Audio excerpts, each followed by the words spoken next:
Nazareno, sinasamba ka namin, pinipintuho ka namin. Aral mo ang aming buhay at kaligtasan, Nuestro Padre Jesus Nazareno, iligtas mo kami sa kamatayan. Ang krus mong pinamatayan ay sagisag ng aming kaligtasan. Nuestro Padre Jesus Nazareno, dinarangal ka namin. Nuestro Padre Jesus Nazareno, inulwalhati ka namin. Nuestro Padre Jesus Nazareno, inarangal ka namin. Nuestro Padre Jesus Nazareno, inulwalhati ka namin.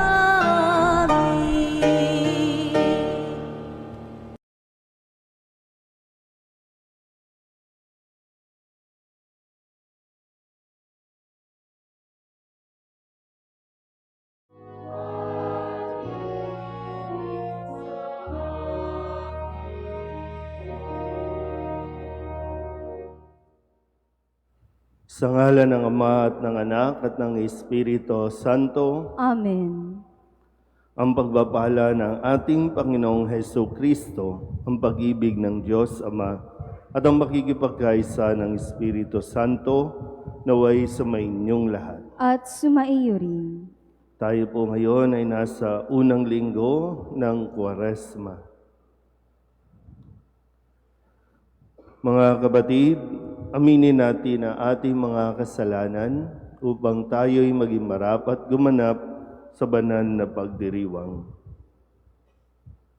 Inaamin ko sa makapangyarihang Diyos At at sa inyo mga kapatid, na lubha akong nagkasala sa isip, sa salita at sa gawa, at sa aking pagkukulang. Kaya isinasamo ko sa mahal na Birheng Maria, sa lahat ng mga anghel at mga banal, at sa inyo mga kapatid, na ako'y panalangin sa Panginoong ating Diyos. Kawaan tayo ng makapangyarihang Diyos, patawarin tayo sa ating mga kasalanan, at patnubayan tayo sa buhay na walang hanggan. Amen. Panginoon, kaawaan mo kami. Panginoon, kaawaan mo kami. Kristo, kaawaan mo kami. Kristo, kaawaan mo kami. Panginoon, kaawaan mo kami. Panginoon, kaawaan mo kami. Manalangin tayo. Ama naming makapangyarihan, sa taon-taong pagdiriwang ng paghahandang 40 araw para sa Pasko ng Pagkabuhay, kami nawa ay lalong umunlad sa pagtuklas sa hiwaga ng tagumpay ni Kristo upang masundan namin siya sa pamumuhay na marangal bilang aming tagapamagitan kasama ng Espiritu Santo magpasawalang hanggan. Amen. Habang iniaalay ng mga Israelita sa Diyos ang bunga ng kanilang lupa bilang pasasalamat, ipinahahayag din nila ang ginawang pagliligtas ng Diyos. Ang Kwaresma ay panahon ng paggunita sa pagpapakasakit ng Panginoong Hesus para sa ating kaligtasan. Pagbasa mula sa aklat ng Deuteronomio. Sinabi ni Moises sa bayan, ang mga unang bungang inyong iaalay ay kukunin ng saserdote at ilalagay sa harap ng altar. Pagkatapos ay sasaysayin ninyo ito sa harapan ng Panginoon. Isang pagalagalang Arameo ang aming ninuno. Maliit ang kanyang sambahayan nang magpunta sila sa Ehipto upang doon makipamayan. Ngunit dumating ang panahon na ang kanya ay naging malaki at makapangyarihang bansa. Hindi mabuti ang ginawang pakikitungo sa amin ng mga Ehipsyo. Pinahirapan nila kami at inalipin. Kaya dumulog kami sa inyo, Panginoon, Diyos ng aming mga ninuno, at dininig ninyo kami. Nakita ninyo ang aming pagdurusa, ang kahirapan at kaapihang dinaranas. Sa pamamagitan ng inyong kapangyarihan, ng mga kakilakilabot na gawa at mga kababalaghan, inalis ninyo kami sa Ehipto at dinala sa lupaing ito sagana sa lahat ng bagay. Kaya narito ngayon, Panginoon, ang unang bunga ng aming mga pananim sa lupaing ibinigay mo sa amin. Pagkasabi noon, ang dala ninyo'y ilalapag sa harap ng altar, saka kayo luluhod upang sambahin ang Panginoon. Ang salita ng Diyos. Salamat sa Diyos.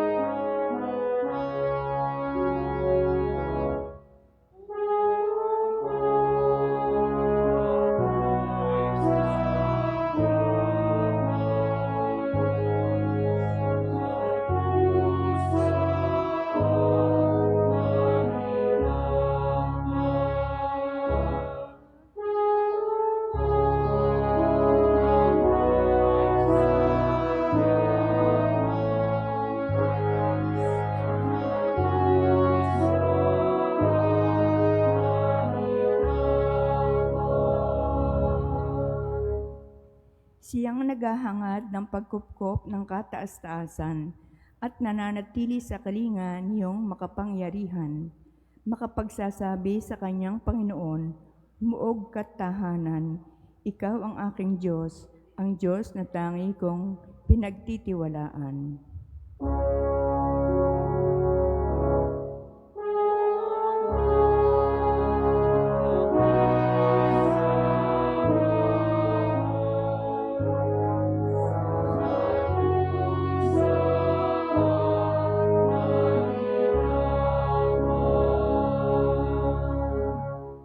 Di mo aabuting ikay mapahamak at walang daratal, kahit anong uring mga paghihirap sa iyong tahanan. Susuguin niya ang maraming anghel, silang susubaybay, kahit sa ang dako ikaw maparoon, tiyak iingatan.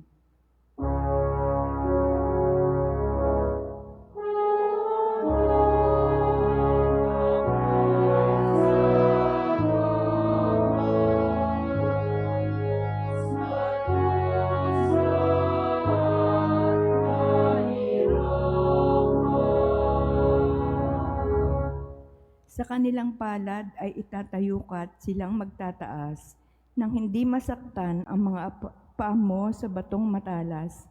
Kahit ang tapakan mo ay mga leon, ahas na mabagsik, di ka maaano sa mga serpiente at leong mababangis.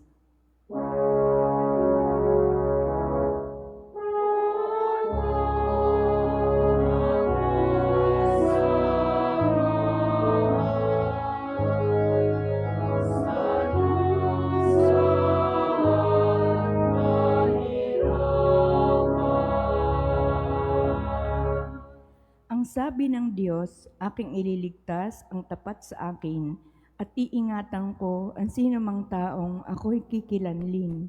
Pag sila'y tumawag, laging handa ako na sila'y pakinggan, aking sasamahan, at kung may hilahil ay sasaklolohan, aking ililigtas at ang bawat isa ay pararangalan.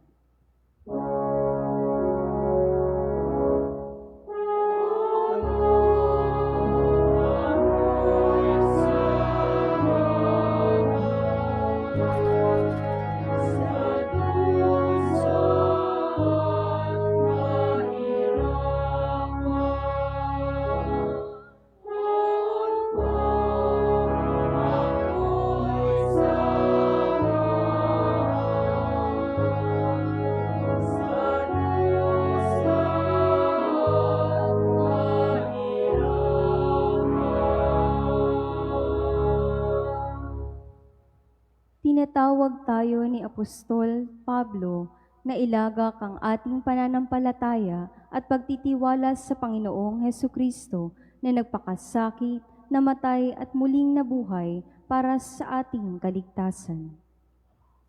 Pagbasa mula sa sulat ni Apostol San Pablo sa mga taga-Roma.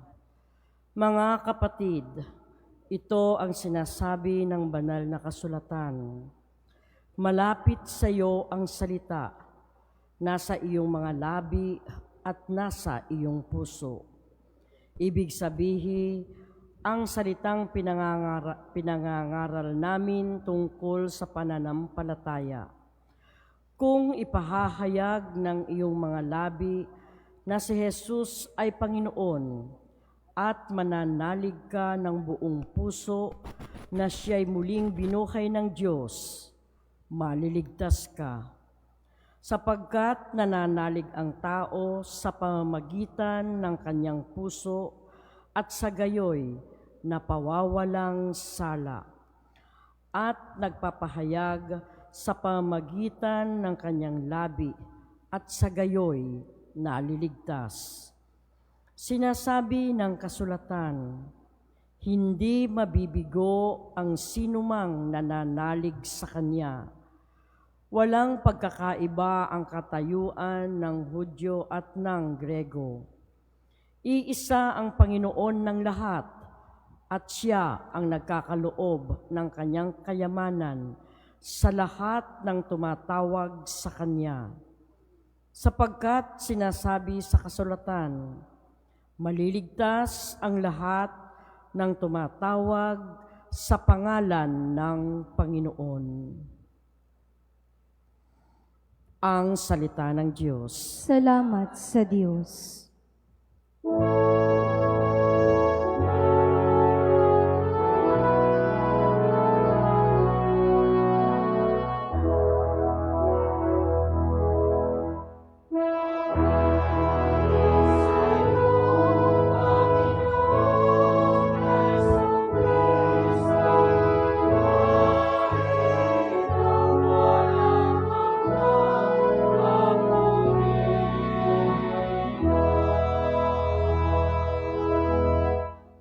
Ang tao ay nabubuhay hindi lamang sa tinapay, kundi sa salitang mahal mula sa bibig na banal ng Ama nating may kapal.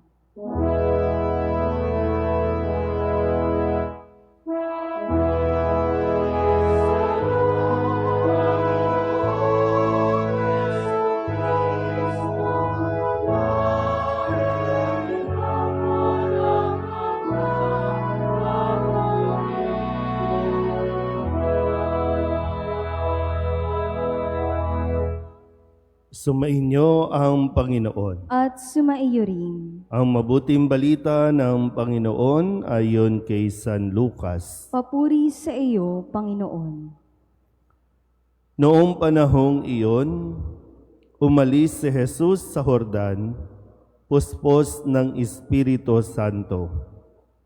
Dinala siya ng Espiritu doon sa ilang, at sa loob ng 40 araw ay tinukso ng Diablo. Hindi siya kumain sa buong panahong iyon, kaya't gutom na siya. Sinabi sa kanya ng Diablo, kung ikaw ang anak ng Diyos, iutos mo na maging tinapay ang mga batong ito. Ngunit sinagot siya ni Jesus, nasusulat, hindi lamang sa tinapay nabubuhay ang tao. Dinala siya ng Diablo sa isang napakataas na lugar, at sa isang saglit ay ipinakita sa kanya ang lahat ng kaharian ng sanlibutan. Ibibigay ko sa iyo ang lahat ng kapangyarihan at kadakilaan ng mga kahariang ito, wika ng Diablo. Ipinagkaloob ito sa akin at maibibigay ko sa kanino mang ibigin ko. Kaya't kung ako'y sasambahin mo, magiging iyong lahat ito. Sumagot si Jesus, nasusulat, ang iyong Diyos at Panginoon ang sasambahin mo, at siya lamang ang iyong paglilingkuran. At dinala siya ng dyablo sa taluktok ng templo ng Jerusalem at sinabi sa kanya, kung ikaw ang anak ng Diyos, magpatihulog ka, sapagkat nasusulat, ipagbibili niya sa kanyang mga anghel na ingatan ka at aalalayan kanila upang hindi ka matisod sa bato. Subalit sinagot siya ni Jesus, nasusulat, huwag mong subukin ang Panginoon mong Diyos. Pagkatapos siyang tuksohin ng dyablo sa lahat ng paraan, ito'y umalis at naghintay ng ibang pagkakataon. Ang mabuting balita ng Panginoon. Pinupuri ka namin, Panginoong Hesukristo. Isang magandang umaga po sa inyong lahat. Ngayon po ay unang linggo ng 40 araw na paghahanda para sa Pasko ng Pagkabuhay. 40 araw na paghahanda. At sinimulan natin ito noong, kailan po? Noong Miyerkules ng Abo o Ash Wednesday. O kamusta po ang pagpasok natin sa panahon ng Kuwaresma? So yung 40 araw, yan din ay Kuwaresma. Kaya nga Kuwaresma. 40 days na paghahanda. Kaya ngayon, no, handa na ba talaga tayong pumasok sa paglalakbay na ito para nang sa ganon ay marating natin ang pinakarurok ng ating pong paghahanda at makapagdiwang talaga tayo, no, ng kumbaga meaningful para sa atin. Kasi hindi pwedeng maglalakbay tayo nang hindi natin pinaghandaan, nang hindi kahanda. Kaya nga ngayon, no, tingnan natin, sa ating ebanghelyo, ito ang pagsisimula. Kumbaga, bago magsimula ng public ministry si Jesus, siya ay pumunta o dinala ng Espiritu Santo doon sa ilang. 40 days, 40 araw siyang naroon sa disyerto para lamang paghandaan niya ang kanya pong misyon, ang magpahayag ng mabuting balita, ang ipakilala ang Diyos at tumugon sa mga pangangailangan ng mga tao. Naalala niyo pa po ba yung sinasabi sa atin nung Miyerkules ng Abo, na tiyakin natin na hindi magiging pakitang tao lamang o paimbabaw ang ating mga gagawin. May 3 disiplina, no, ang ibinigay sa atin. Ang sabi, kung ikaw ay maglilimos, huwag mo nang ipagsabi. Kung ikaw ay mananalangin, pumasok ka sa silid, yung walang nakakakita. At kung ikaw ay mag-aayuno, huwag mong ipangalandakan. Mag-ayuno ka at tiyakin mo na ito ay, no, sabi nga, hindi magiging pakitang tao lamang. Kung tutusin, no, itong 3 ito ay naririto rin sa ating ebanghelyo. Nagutom si Jesus, ipinakita ang inalok sa kanya ang lahat ng kaharian at ito pong katanyakan, no? Yung itong sabi, magpatihulog ka kasi sinabi ng Diyos na iingatan ka. So ito yung mga pwede rin natin makita, no? Sa panahon ng Kwaresma, ang panawagan din sa atin ay yung magkaroon tayo ng disiplina sa ating pong mga kagutuman, kung hindi man kagutuman ay mga katakawan. Sabihin nyo nga po, katakawan. Tingnan nyo nga yung katabi ninyo. Ano kaya ang katakawan? Pag sinabing katakawan, di ba, yung mga pangangailangan ng tao. At kapag nangangailangan ng tao, alam na alam ng demonyo yan, nakikita rin niya kung saan tayo mahina, kung ano ang ating pong mga parang pinakaaasam-asam. Yung mga kagutuman, kapangyarihan, katanyagan, o kasikatan. Nakakita na ba kayo ng demonyo? Ha? Kailan kayo huling nakakita ng demonyo? Ano ba itsura ng demonyo? Ha? Ano itsura ng demonyo? May sungay? Ano pa? May buntot? Nakakatakot ang itsura? Taas nga po ang kamay na sa tingin ninyo, nakakatakot ang itsura ng demonyo. Nakakatakot? No? Hindi na po, no? Ibang-iba na ang itsura ng demonyo ngayon. Tingin kayo sa katabi ninyo.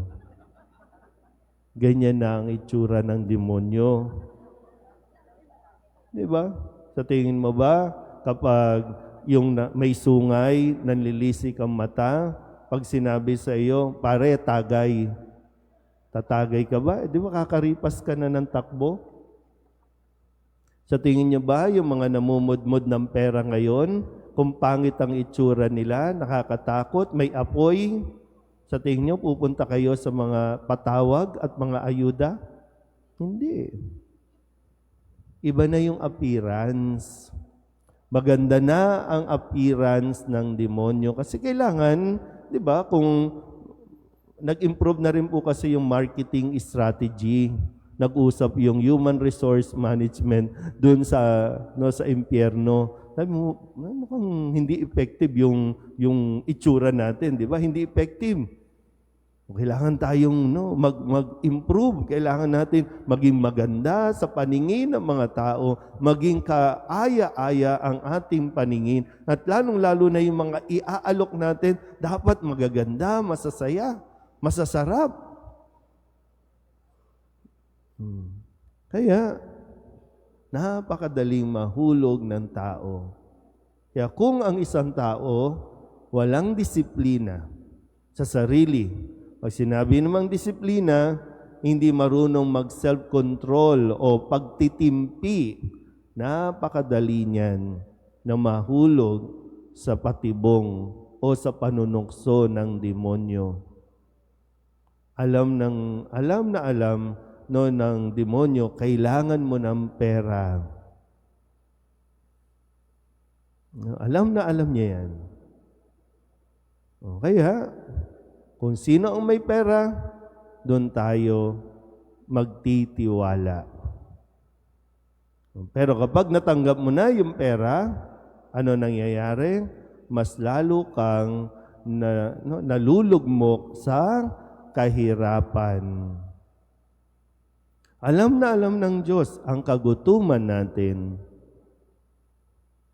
Kaya kung sino ang nagbibigay ng pagkain, doon din tayo nagtitiwala. At alam na alam din ng Diyos na mahalaga sa tao ang may kapangyarihan. Kaya kung sino ang nasa pwesto, doon tayo dumidikit. Kaya tinan niyo po, ano bang mayroon sa disyerto? Iniwan ni Jesus ang lahat, pumunta sa isang disyerto, kung saan walang-wala sa disyerto. At sino ang nasa disyerto? Ang Diyos lang. Pero ang demonyo, sinundan si Jesus para doon ay tukso-tuksuhin. Nang sa ganon, hindi niya nagawin itong mga paghihirap na ito. Na ayaw ng tao na paghihirap.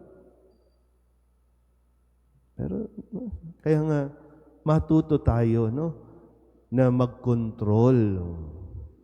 Kahit kailangan mo, kailangan mong pigilan ang iyong sarili at magtiwala sa Diyos. Minsan, magtiwala sa Diyos, ang dali lang sabihin. Pero kailangan natin pagsumikapan, gawin sa mga panahon na tayo po ay sinusubok.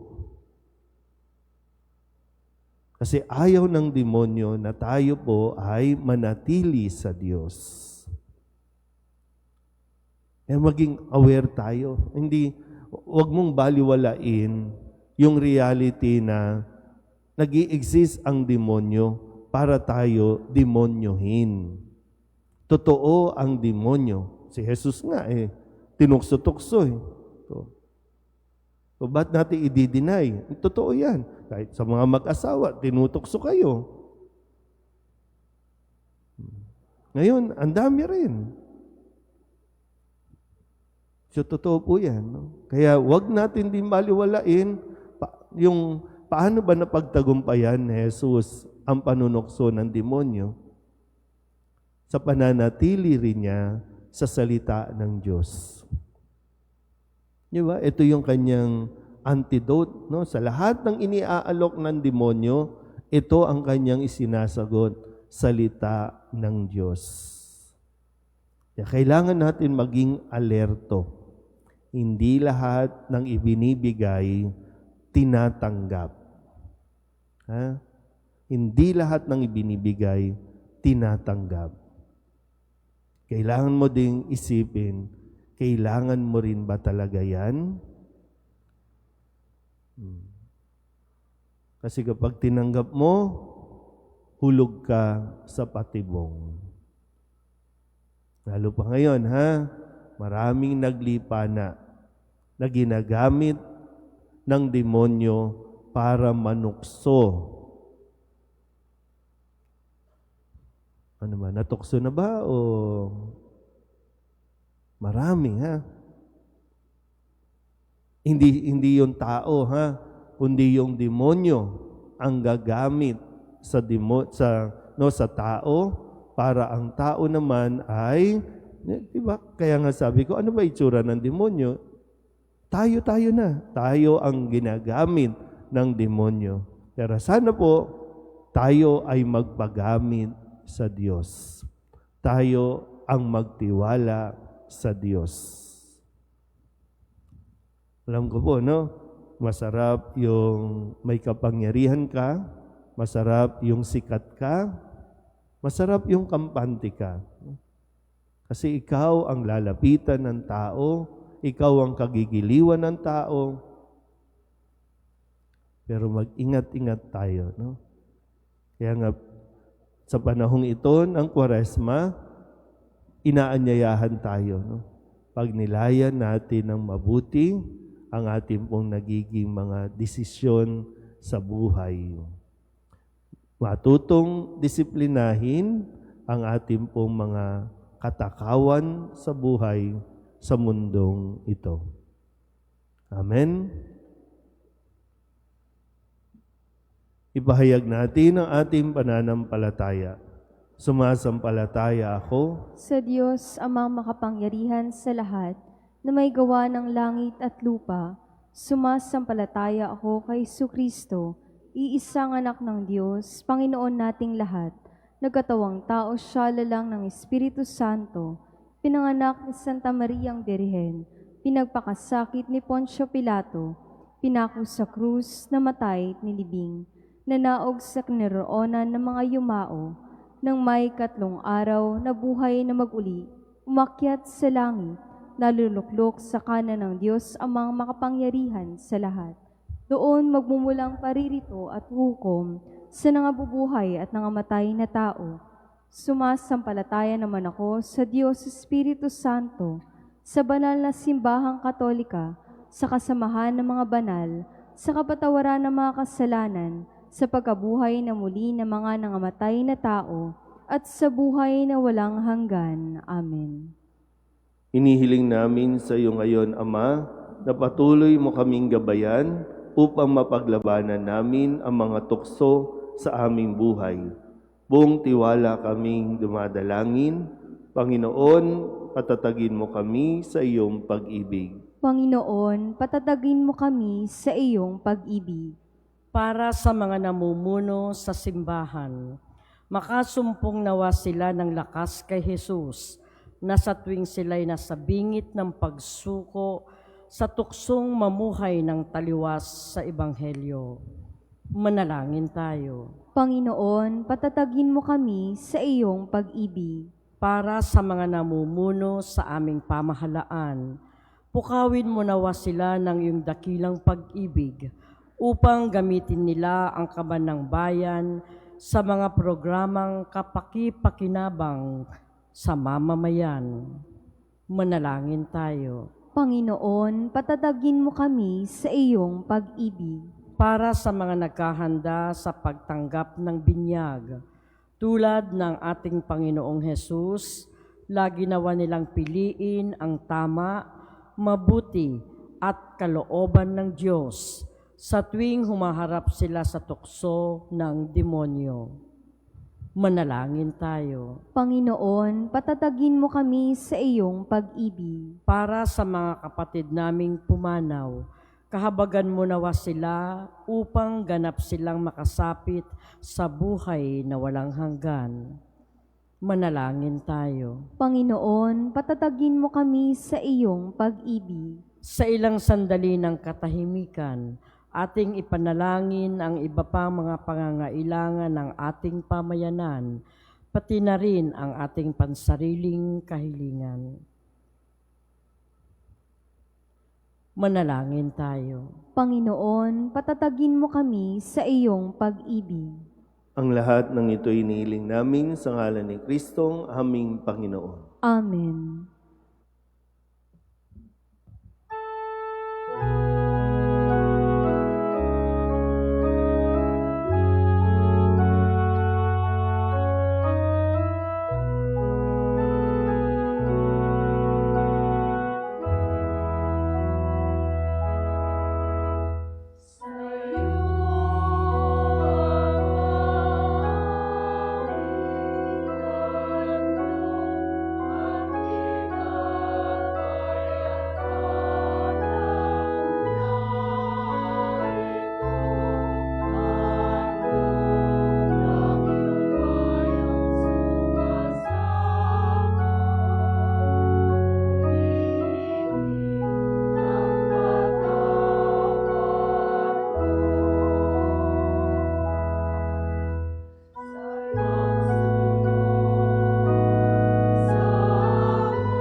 Manalangin kayo mga kapatid upang paghahain natin ay kalugdan ng Diyos Amang makapangyarihan. Tanggapin nawa ng Panginoon itong paghahain sa iyong mga kamay, sa kapurihan niya at karangalan, sa ating kapakinabangan at sa buong sambayanan niyang banal. Ama naming lumikha, gawin mong kami maging marapat maghain sa pagdiriwang namin ngayon ng pagsisimula ng banal na panahon ng 40 araw na paghahanda para sa Pasko ng pagkabuhay sa pamamagitan ni Jesucristo kasama ng Espiritu Santo magpasawalang hanggan. Amen. Sumainyo ang Panginoon. At sumaiyo rin. Itaas sa Diyos ang inyong puso at diwa. Tinaas na namin sa Panginoon. Pasalamatan natin ang Panginoong ating Diyos. Marapat na siya ay pasalamatan. Ama naming makapangyarihan, tunay nga marapat na ikaw ay aming pasalamatan sa pamamagitan ni Jesucristo na aming Panginoon. Ang kanyang 40 araw na pagtitiis ng kagutuman ay nagbibigay kahulugan sa panahong ito ng pagpapakasakit para sa kapwa-tao. Ang pagtaligod niya sa tuksong maging makasarili ay nagtuturo sa aming harapin ang pagpapakabuti upang kaisa niya'y maging malaya kami sa pagdulog sa hapag ng huling hapunan na siyang hantungan ng lahat sa kalangitan. Kaya kaisa ng mga anghel na nagsisiawin ng papuri sa iyo na walang humpay sa kalangitan, kami nagbubunyi sa iyong kadakilaan.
Ama naming banal, ikaw ang bukal ng tanang kabanalan, kaya't sa pamamagitan ng iyong Espiritu, gawin mong banal ang kaloob na ito upang para sa aming maging katawan at dugo ng aming Panginoong Hesu Kristo.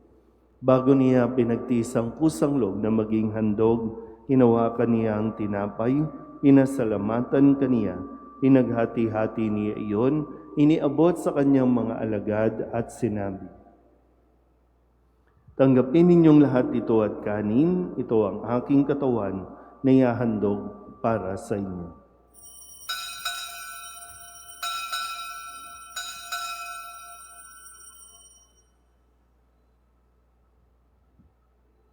Gayun din naman nang matapos ang hapunan, hinawakan niya ang kalis, muli kaniyang pinasalamatan.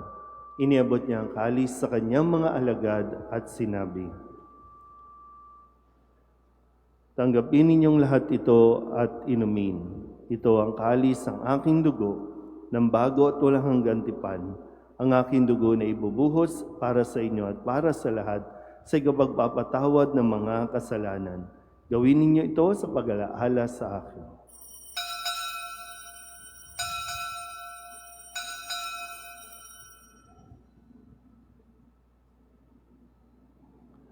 Ipagbunyi natin ang misteryo ng pananampalataya.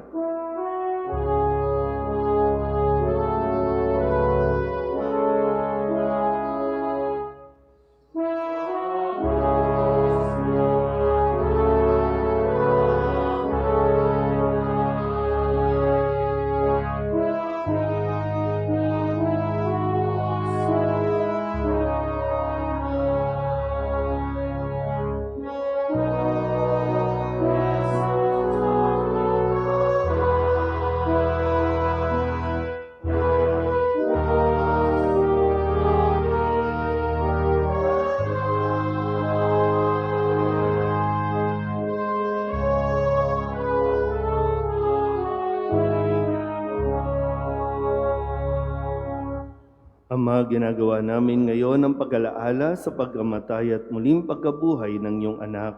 Kaya tiniaalay namin sa iyo ang tinapay na nagbibigay buhay at ang kalis na nagkakaloob ng kaligtasan. Kami nagpapasalamat dahil kami iyong minarapat na tumayo sa harap mo para maglingkod sa iyo. Isinasamo namin kami magsasalo-salo sa katawan at dugo ni Kristo ay mabuklod sa pagkakaisa sa pamamagitan ng Espiritu Santo. Ama, lingapin mo ang iyong simbahang laganap sa buong daigdig. Puspusin mo kami sa pag-ibig kaysa ni Francisco na aming Papa at ni Jose na aming Obispo at ng Tanang Kaparian. Alalahanin mo rin ang mga kapatid naming nahimlay na may pag-asang sila'y muling mabubuhay, gayon din ang lahat ng mga pumanaw. Kawaan mo sila at patuloyin sa iyong kaliwanagan. Kawaan mo at pagindapating kaming lahat na makasalo sa iyong buhay na walang wakas. Kaysa ng mahal na Birheng Maria na Ina ng Diyos, ng kabiyak ng puso niyang si San Jose, kaysa ng mga apostol at ng lahat ng mga banal na namuhay dito sa daigdig ng kalugod-lugod sa iyo, may pagdiwang nawa namin ang pagpupuri sa ikararangal mo sa pamamagitan ng iyong anak na aming Panginoong Hesu Kristo.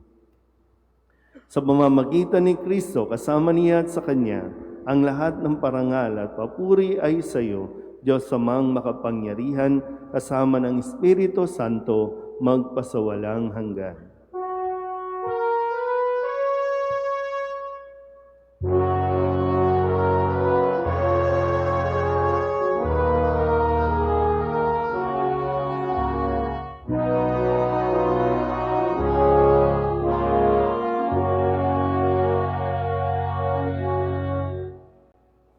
Sa tagubili ng mga nakagagaling na utos at turo ni Jesus sa Panginoon natin at Diyos, ipahayag natin ang lakas loob.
Hinihiling namin kami ihadya sa lahat ng masama, pagkalooban ng kapayapaan araw-araw, iligtas sa kasalanan at ilayo sa lahat ng kapahamakan, samantalang aming pinananabikan ang dakilang araw ng pagpapahayag ng tagapagligtas naming sa Hesu Kristo. Sapagkat iyo ang kaharian at ang kapangyarihan at ang kapurihan magpakailanman. Amen. Panginoong Hesu Kristo, sinabi mo sa iyong mga apostol, kapayapaan ang iniiwan ko sa inyo, ang aking kapayapaan ang binibigay ko sa inyo. Tunghayan mo ang aming pananampalataya at huwag ang aming mga pagkakasala. Pagkalooban mo kami ng kapayapaan at pagkakaisa ayon sa iyong kalooban, kasama ng Espiritu Santo, magpasawalang hanggan. Amen. Ang kapayapaan ng Panginoon ay laging sumainyo. At sumaiyo rin. Mabigayan po tayo ng kapayapaan sa isa't isa.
Ito ang kordero ng Diyos.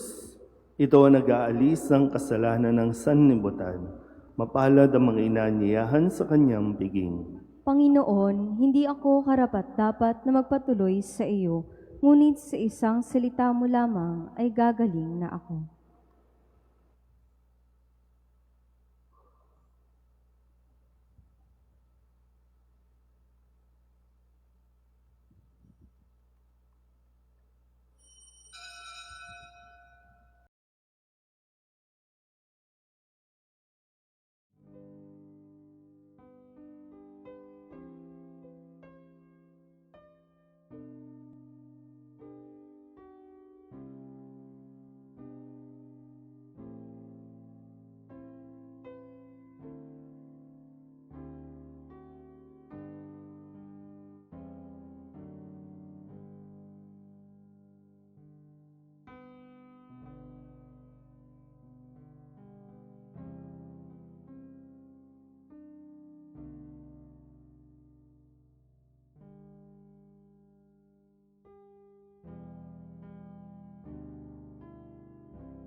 Manalangin tayo.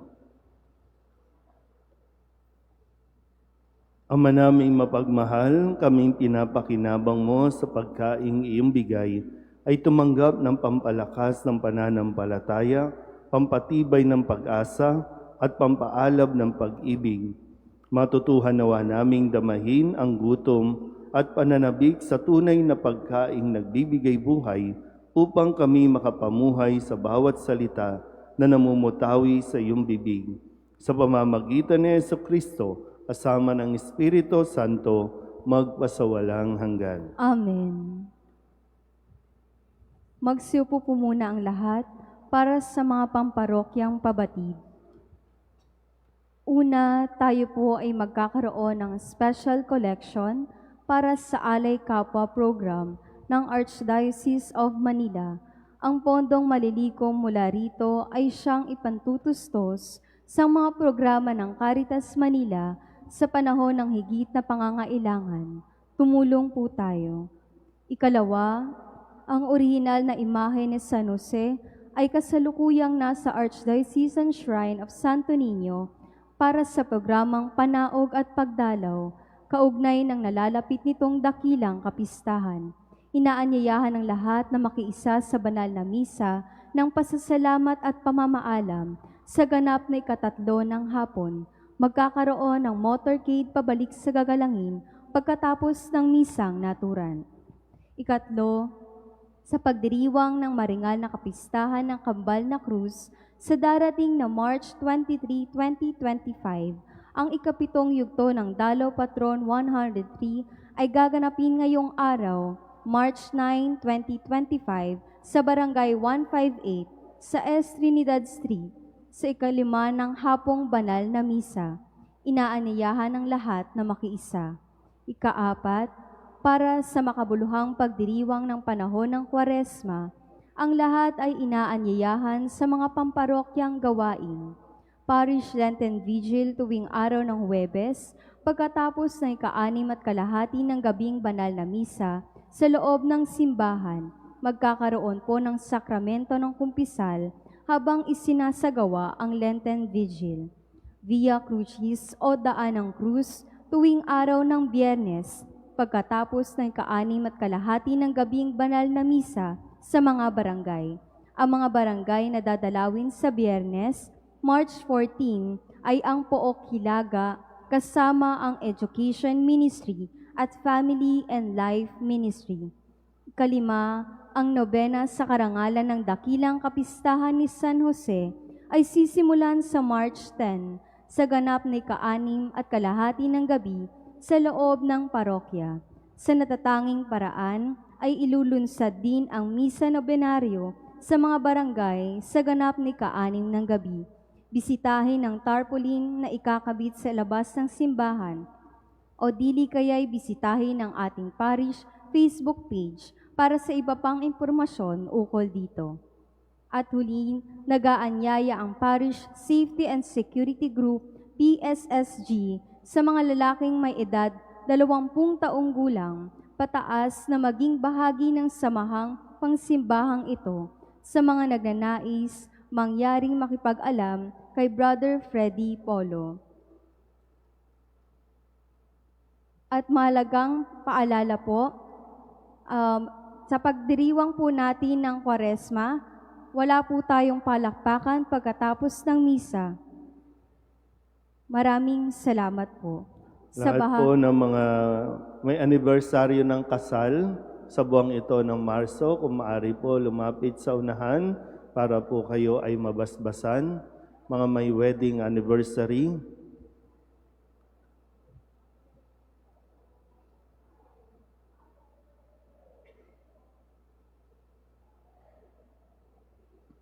mga nag-anniversary, wala ng mga partner, no? Sige po. Pagbabasbas sa anibersaryo ng pag-iisang dibdib. Diyos na makapangyarihan at walang hanggan, itinaas mo at binigyang dangal ang buklod ng pag-iisang dibdib at ginawang sakramento ng pagkakaisa ng iyong anak sa simbahang kanyang kabiyak. Pagkalooban mo ng biyaya ang mga mag-asawang ito na pinagbuklod mo sa pag-iisang dibdib. Sila ay nangangailangan ng iyong tulong at ng kalinga ng Birheng Maria at San Jose. Idinadalangin namin na sa hirap at ginhawa ay manatili silang nagmamahalan sa isa't isa. Magkaisa nawa ang kanilang mga puso sa buklod ng kapayapaan. Sa kanilang pagpupunyagi, maranasan nawa nila ang galak ng iyong pagtulong. Sa kanilang kagalakan, matanto nawa nila ang lahat ay mula sa iyo at ikaw ang kaganapan ng lahat. Inihiling namin ito sa pamagitan ni Jesucristong aming Panginoon. Amen.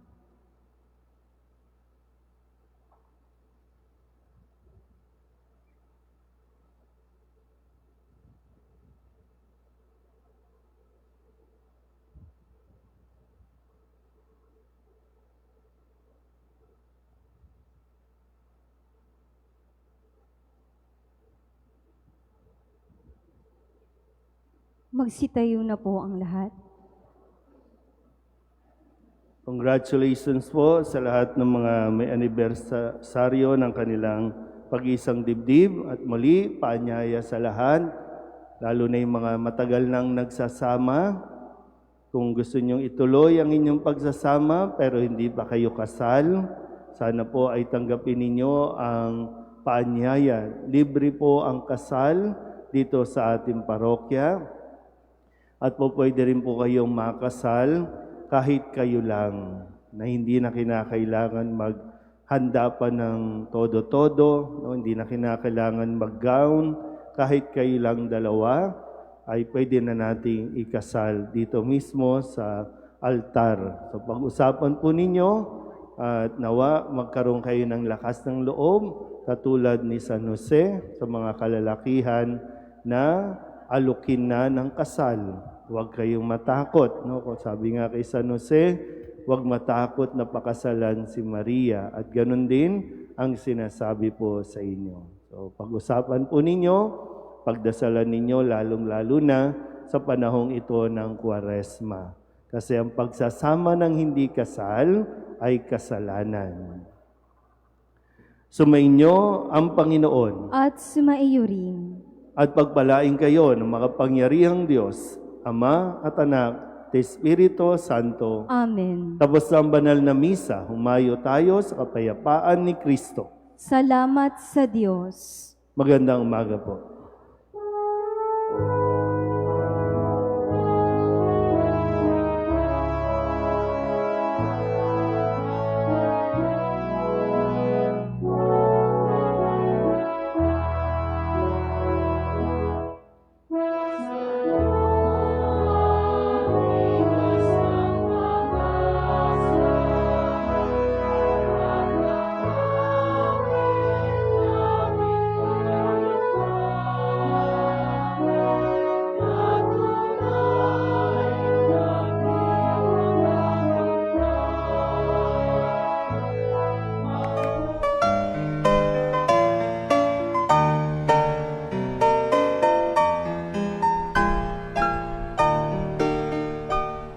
Nuestro Padre Jesus Nazareno, sinasamba ka namin, pinipintuho ka namin, aral mo ang aming buhay at kaligtasan. Nuestro Padre Jesus Nazareno, iligtas mo kami sa kamatayan, ang krus mong pinamatayan ay sagisag ng aming kaligtasan. Nuestro Padre Jesus Nazareno, dinarangal ka namin. Nuestro Padre Jesus Nazareno, inulwalhati ka namin.